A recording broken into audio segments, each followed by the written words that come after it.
nag-discover dito sa India na sabi niya 100 rupee challenge kung gaano kadami yung mabibili mong gulay dito sa India. So ayun nga guys, meron kaming 200 pesos. Ang bibili lang namin gulay guys, worth of 200 rupee. Tapos, kaya napanood ko nga yung 100 rupee challenge sa page na po. So sabi ko, titignan natin kung ano yung mga gulay na mabibili natin sa 100 rupee. Pero ang total talaga na gagastusin natin sa gulay ay 200 rupee na price. Pang stock lang naman kasi wala nang aming stock. So, ayun na guys, titignan natin kung ano ang mabibili natin sa 100 rupee na mga gulay. So, let's go to the market. Ayun nga guys, habang nasa biyahe nga kami ay nakita ko nga to at naalala ko nga ito. Gusto ko tong i-share sa inyo. Baka wala lang, gusto ko lang i-share. Kasi ito yung nakalap nating informasyon. Information reporter yan. So ito nga, ang nakikita nyo na yan, ayan ay eskwelahan. Ang eskwelahan na yan, exclusive lang yan para sa mga anak ng mga pulis dito sa India or dito sa Karnataka or ewan ko, basta dito sa Mysore. Yung eskwelahan na yan ay para lang sa mga anak ng mga pulis dito sa Mysore, Karnataka. Hindi ko lang alam sa ibang state or sa ibang city dito sa Karnataka kung may ganyan din silang eskwelahan. Pero, yun nga yun.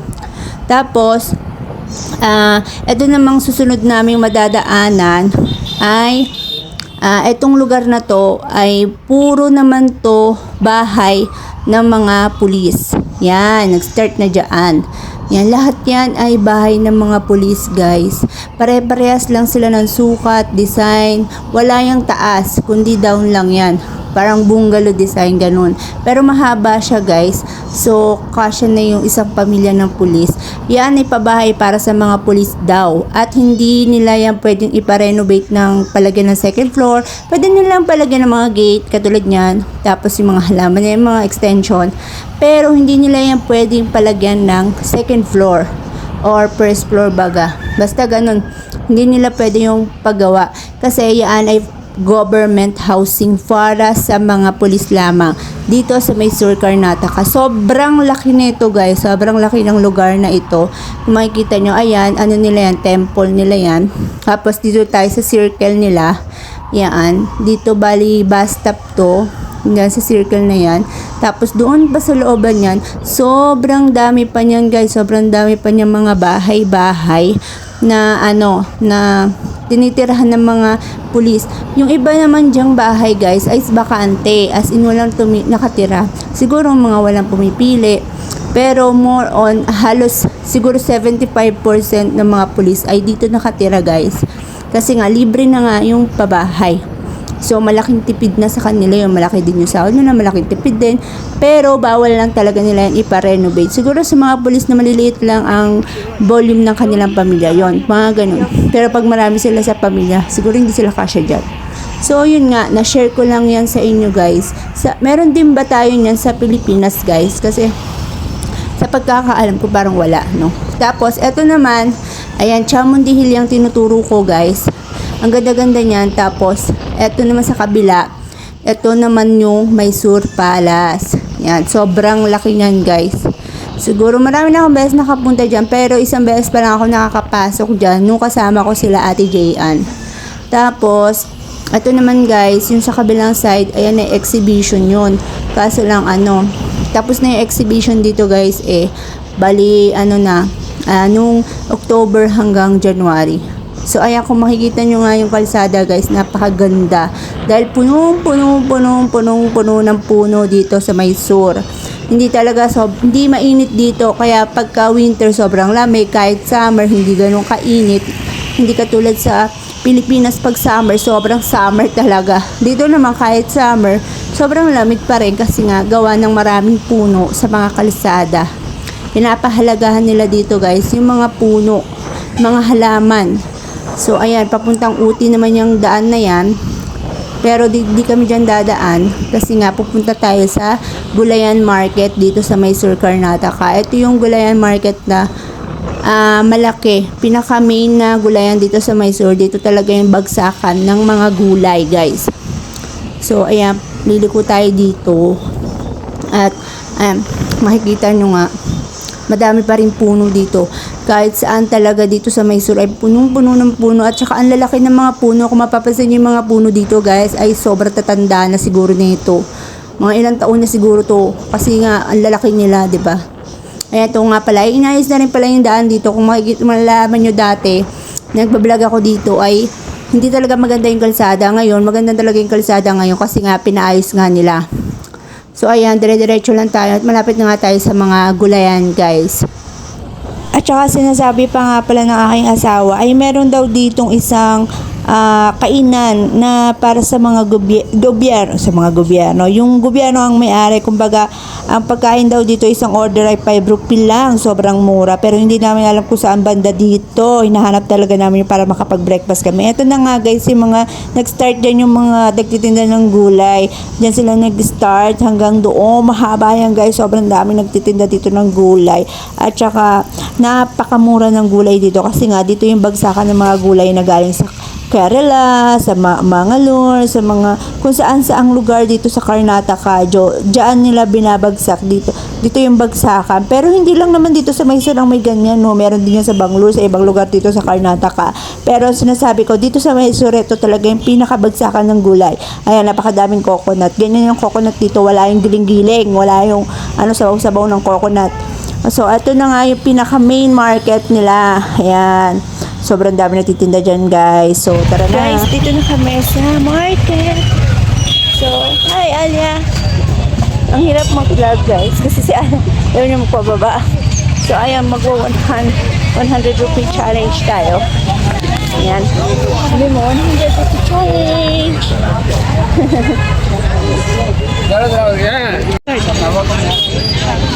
Carrots. Ay, chow-chow, guys.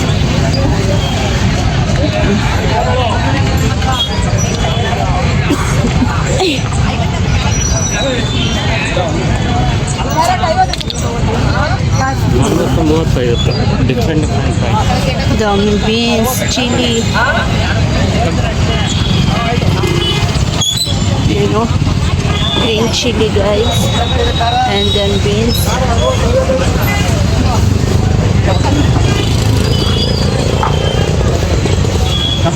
More on tinda dito, guys, is green chili, beans, tapos nukal. Kasi mga dahon-dahon. Ay, drumstick.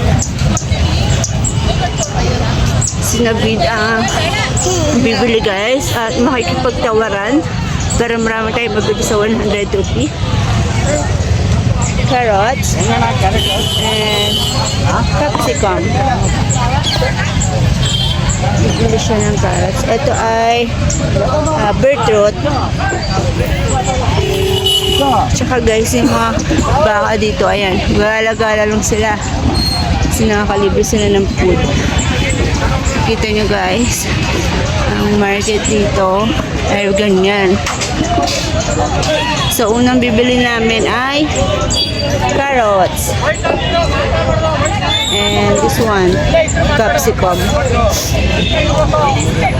Mamaya on na lang sabihin niyo yung mga costing, no? Or ilalagay ko dyan sa screen.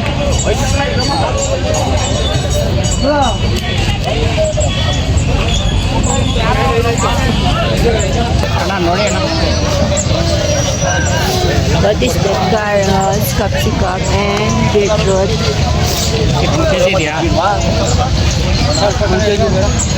Yan siya. 1 kg all? 1 kg siya lahat, guys. How much that? maybe 40 Huh? 40. That is all 40 rupees. What is the next? See. Check. Ano guys, oh, mga talbos nila. Okra.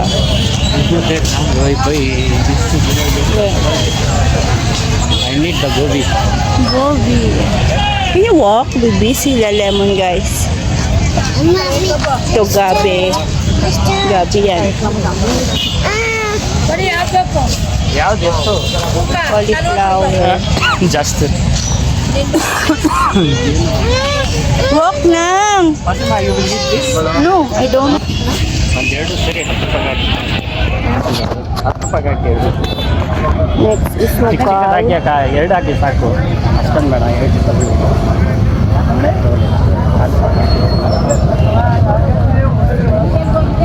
And then, what is that? Brinjal. Brinjal, talong.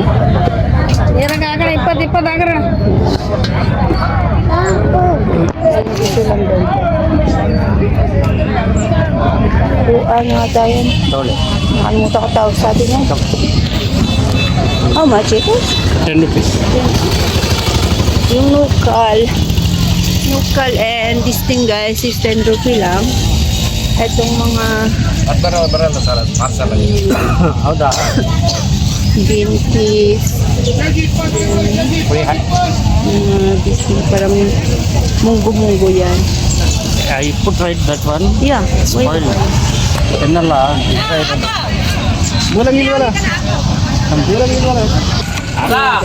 Ito siya ng walang tawag. ಇಲ್ಲ 5 ರೂಪಾಯಿ ಶುಂಠಿ ಹಾಕ್ಬಿಡಿ ಇಲ್ಲ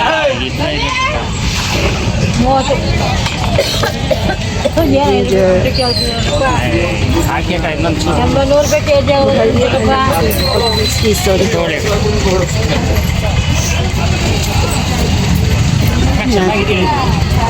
ಚೆನ್ನಾಗಿದೆ ಬೆಳ್ಸಿಲ್ಲ ಕಾಳು ಚೆನ್ನಾಗಿದೆ ನೋಡಿ ಮುಂಚೆ ತಗೋ ಕಾಳು ಬೆಳ್ಳಿಲ್ಲ ಎಲ್ಲ ಇದರಲ್ಲಿ ಕಾಳು ಐತಗಪ್ಪ ಎಲ್ಲ ನೋಡಿ ನೀವು ನೋಡಿ ಎಲ್ಲ ಅದೇ ಥರ ಕಾಳು ಐತೆ ಕಾಳು ಐತೆ ನೋಡಿಲಿ ಕಾಳು ಐತೆ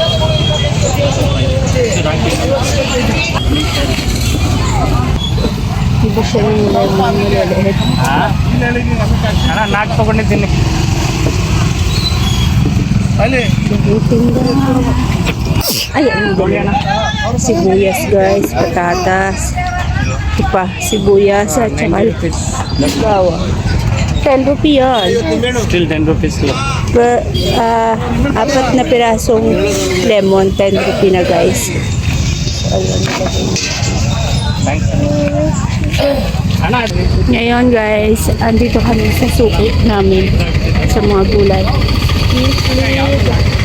Soya, yung mga soya beans. Nakalimutan ko tawag yan kasi yung kulay namin yan. Tapos, ito ay, ano tawag ito ito? Nakalimutan ko. Palak tawag namin dyan. Ewan ko kung talbos ba yan ng kamote. Hindi ata. Tapos may onion leaves din. Coriander. ಅಲ್ಲಿ ಚೊಪ್ಪೆಷ್ಟು Spinach pala yung English guys. Cherry leaves nandun. ಸ್ವಲ್ಪ ಕಾಯಿ Birthday kami ng banana ಹಾಕ್ಯಾಣ guys. ಇದರಲ್ಲಿ 1 kg ಹಾಕ್ಯಾಣ ಮಗು ಇರೋದು ಒಂದು ಕಾಲ ಇತ್ತು ಏ ಇಲ್ಲ ಅಣ್ಣ ಸ್ವಲ್ಪ ಕಮ್ಮಿ ಮಾಡ್ಕೊಳ್ಳಿ ಅದು 1 kg ಸಾಕು ತಗೊಂಡು ಹ್ಞೂ ಅಣ್ಣ 1 kg siya guys. Marami din titinda banana. ಅಣ್ಣ ಅದು ಒಂದೆರಡು ದಿನ ಇರುತ್ತಲ್ವಾ ಇದು ಕಾಯಿ ಬೇಕಿತ್ತು ಅದಕ್ಕೆ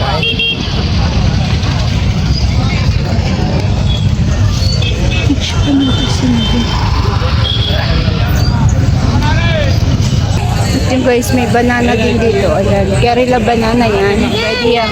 ಬೇಕಾದ್ರೆ get down She don't like nga eh. Pwede yung gawin ano, banana Q, ganun.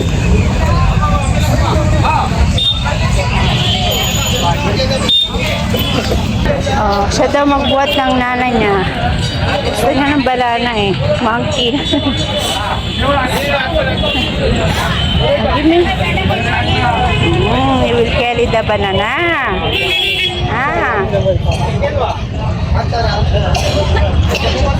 Nagbibili sila ng beans. Ayan guys. Diba? Green chili. I will have green chili. Naghahanap ako dito guys na string beans kaso wala. Siguro hindi ngayon season ng string beans. Kaya walang string beans. Puro green beans lang nakikita ko. See, we have beans there in the home.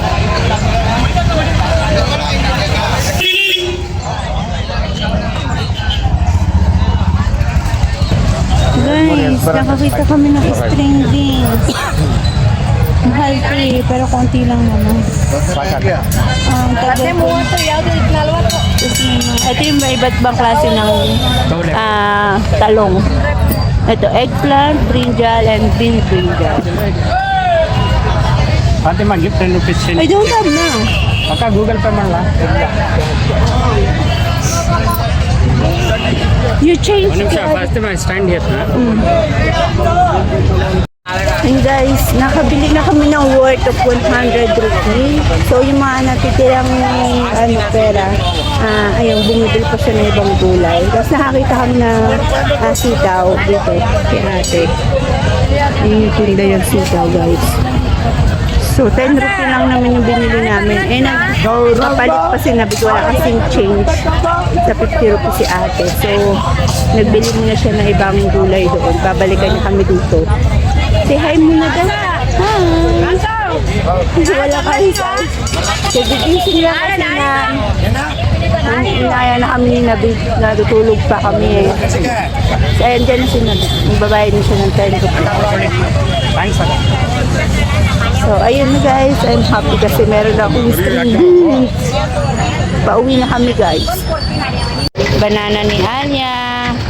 Wait lang, later na you eat. Hold muna, hold. Banana. Tapos itong mga gulay-gulay. Tapos dito. Mamaya guys, papakita ko sa inyo kung ano yung mga nabili natin sa 100 rupees. Guys, nakauwi na. Ayan, bumili kami ng idli. Ito yung idli guys. Tapos meron siya ng chutney. What is that? Coconut chutney yan. Tapos sambar. Tapos yogurt. Ito yung idli. Tapos meron kami sugar. Para kay Ale yan. Buksan muna natin ng idli. I-open it. Ito ang guava. Free lang yung guava na ito. Pero bumili kami half kg. It's for Alice guava. Yes! Ay! Wala ba yun? Not a ball, Anya. Ito yung idli guys. Ang puto sa atin. Tapos bumili pala siya nito. Oh, ang lalaki ng idli. Oh. How much per each? 5 rupees. 5 rupee each yung idli. So, yan. Kakain kami muna, guys. Breakfast. Eat, Alia. Yum, yum. Hey, guys. Eto na yung mga nabili natin sa market. Worth of 200 yan.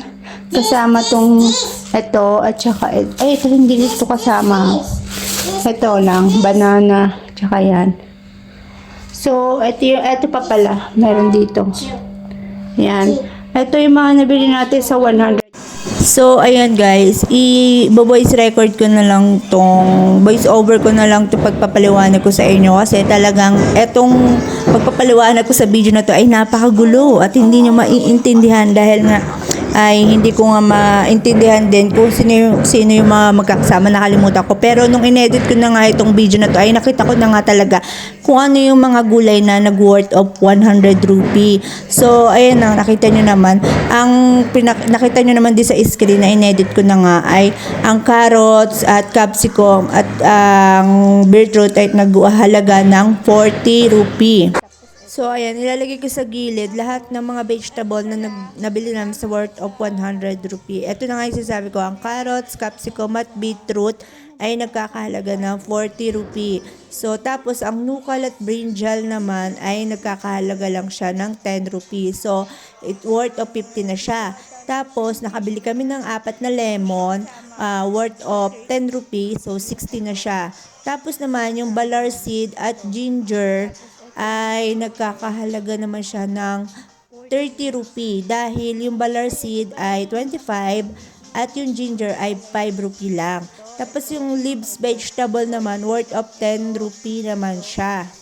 So, madami yung leaves vegetable, katulad na lang siya ng kotimir yung coriander leaves, tapos yung spinach, tapos yung, nakalimutan ko yung tawag ng dalawang gulay.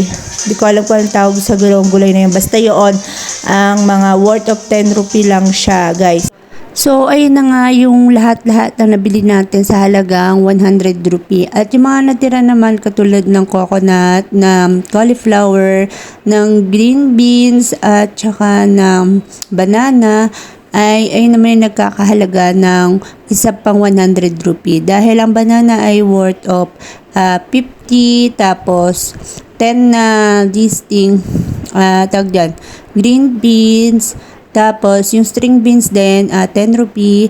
So, ano na yun? Tapos, yung cauliflower, 20. Tapos, yung coconut, 20. At nagpaluwal nga daw ng 10 rupee si Navid dahil nga sa aking string beans. Tapos, ayun na nga. Yun lang yung nabili namin sa 100 rupee or sa nagkakahalaga ng 70 pesos sa atin sa Pinas. Sana ay nagkaroon na kayo ng mga idea kung ano-ano nga ang mabibili nating gulay dito sa India na nagkakahalaga ng 100 rupee or sa atin ay 70 pesos. So, hindi ko alam dun sa isang vlogger kung bakit yun lang yung nabili niya sa worth of 100 rupee. Siguro kasi kami ay nag-bargain at saka bagsakan talaga ng gulay yung pinagbilhan namin. So, sa nakita ko sa binilihan kasi ni ate, dun na vlogger sa Bangalore, ay hindi naman siya yung totally bagsakan ng gulay. Kaya siguro yun lang yung nabili niya. At saka tagi 1 kilo ata yung binili. At saka hindi kami bumili ng sibuyas kasi mayroon nga kami stock. Mahal talaga ang sibuyas dito at saka ang bawang. Kaya siguro yun lang ang nabili niya sa 100 rupee. Pero kung magiging wais ka talaga, guys, marami ka pang mabibili sa 100 rupee, guys. So, ayun nga. Yun lang naman ang ating vlog, guys. So, yun lang, guys, ang ating nabili. Ayun lang yung vlog natin, guys. Thank you for watching. Say thank you. Bye-bye. Say bye-bye. Bye-bye. Flying kiss to them. Flying kiss to them. Good job. Nag-breakfast na kami. Salamat sa panonood, guys. Yun lang. See you in the next vlog. Don't forget to subscribe, like this video, and follow our Facebook page, Navid Family Vlog. And share this video, guys. Thank you. Bye. Bye.